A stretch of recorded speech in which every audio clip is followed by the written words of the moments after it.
Olá, tudo bem? Bom dia. Como é que vocês estão passando? Muito bem. Em casa, na quarentena. Bem, vamos fazer uma revisão? No nosso primeiro capítulo, nós estudamos a Primeira República. O Brasil vivia sobre o quê? Sobre uma monarquia. Quem era o imperador? Dom Pedro II. Então, no dia 15 de novembro de 1889, Marechal Deodoro da Fonseca reúne-se com algumas pessoas e dá um golpe na monarquia. Eles organizam a República Brasileira. Então, nós vamos ter uma república com três poderes: poder executivo, legislativo e poder judiciário. Quem é que vai sair de cena? O poder moderador. Então, claro que esse movimento republicano ele estava acontecendo em todo o mundo. As monarquias estavam perdendo espaço também na Europa. E claro, o Brasil, né, também seguiria esse modelo, que é o modelo republicano. Existia também uma insatisfação com o regime imperial. As pessoas não aguentavam mais Dom Pedro II porque diziam, né, segundo os historiadores, que ele era autoritário, né, ele dominava, controlava todas as pessoas e controlava também a economia. E aí, claro, existia um poder, né? Existia um poder paralelo, que era chamado as oligarquias brasileiras, que elas não estavam satisfeitas com o imperador. E aí, claro, eles começaram a se organizar e para que o Brasil passasse a ser uma república. Eles queriam melhorar o Brasil? Tenho dúvidas. Mas eles queriam também fazer parte do poder. Eles queriam fazer parte da classe política, né? E quase não existia espaço para eles. Bem, como é que se deu essa organização, né, nos primeiros anos da República? Eles vão produzir, né, vão escrever uma Constituição, a de 1891, que ela vai ter algumas mudanças, né? O fim do poder moderador, a manutenção da divisão em três poderes: executivo, legislativo e judiciário.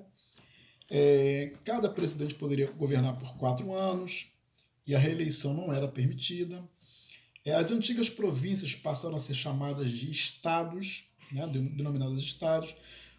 Passou a ter a figura do governador. Antigamente eles eram conhecidos como presidente de São Paulo, presidente de Minas Gerais. Eles passaram a ser governadores.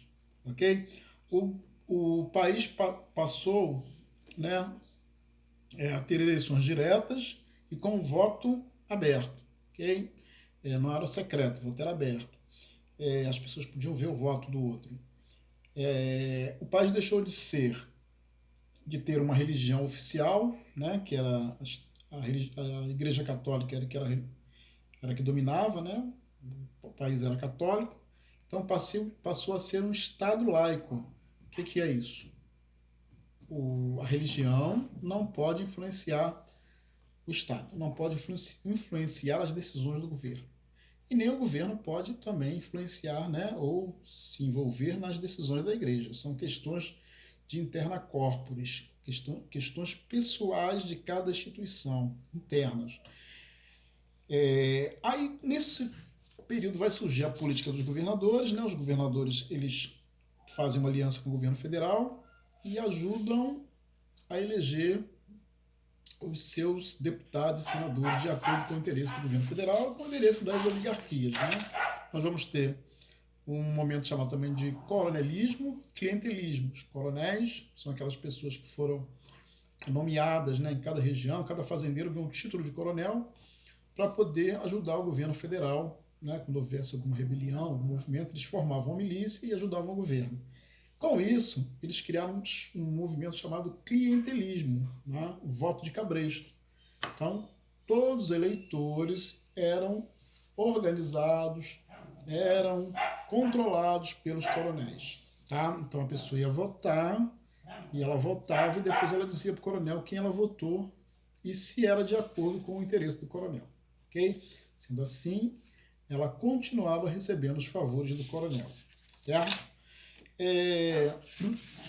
Foi um momento, né, de mudança no Brasil. Né? Eles começaram a tentar trazer para o Brasil uma ideia de urbanização e modernização, mudança da cidade, uma construção de uma nova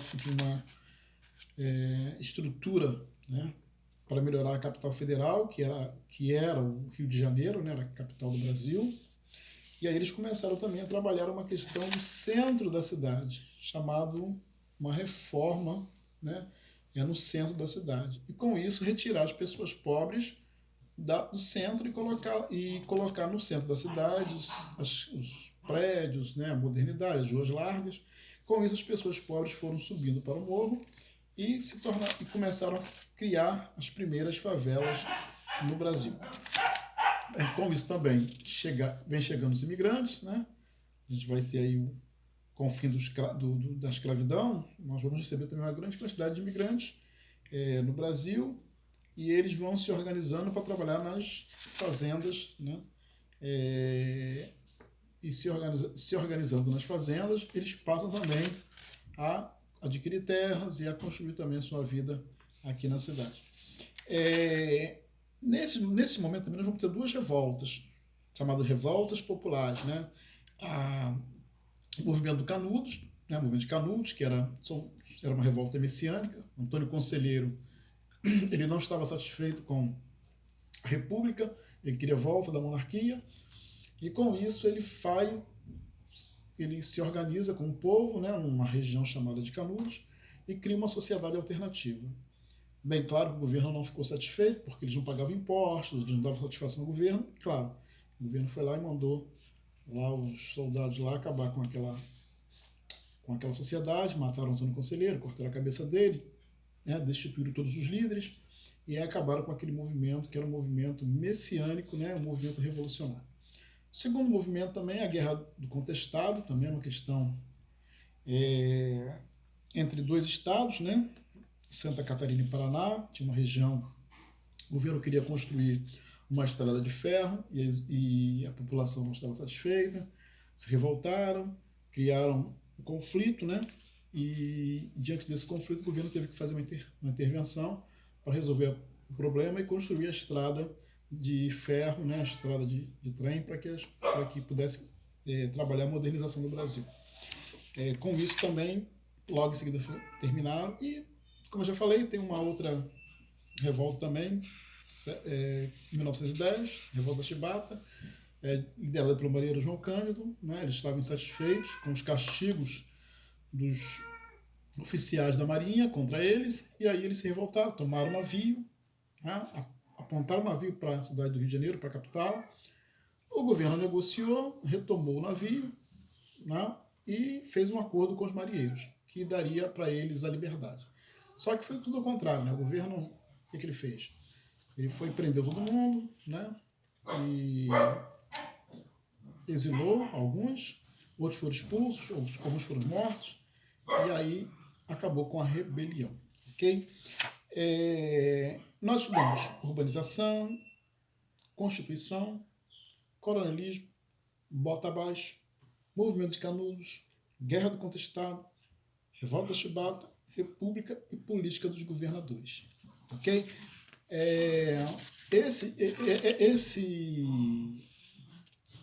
Essas questões, né, que nós estudamos aqui, importantíssimas para a gente compreender o que foi a Primeira República no Brasil, né, o início da Primeira República. E logo em seguida nós vamos chegar à Era Vargas, 1930. A Era Vargas foi uma era muito importante para a história do Brasil. Né? Por quê? Porque foi o presidente que ficou mais tempo no poder da nossa República. Era uma sociedade difícil? Era. Eles viviam um problemão, porque Vargas foi candidato a presidente, perdeu a eleição para Júlio Prestes, que era o candidato de Washington Luiz. E aí ele não se contentou. E o que ele fez? Ele marchou até o Rio de Janeiro com o exército do Rio Grande do Sul e deu um golpe, né? Fez uma revolução, entre aspas, mas deu um golpe de Estado e tomou o poder. E aí Vargas vai começar a tirar o Brasil de uma situação de ruralismo para a urbanização. A ideia de Vargas era modernizar o Brasil, criar uma estrutura totalmente diferente, do que era o Brasil daquela época, né? E aí, claro, vai ter várias crises, né, com os paulistas. Nós vamos ter a Revolução de 1932, a Revolução Constitucionalista.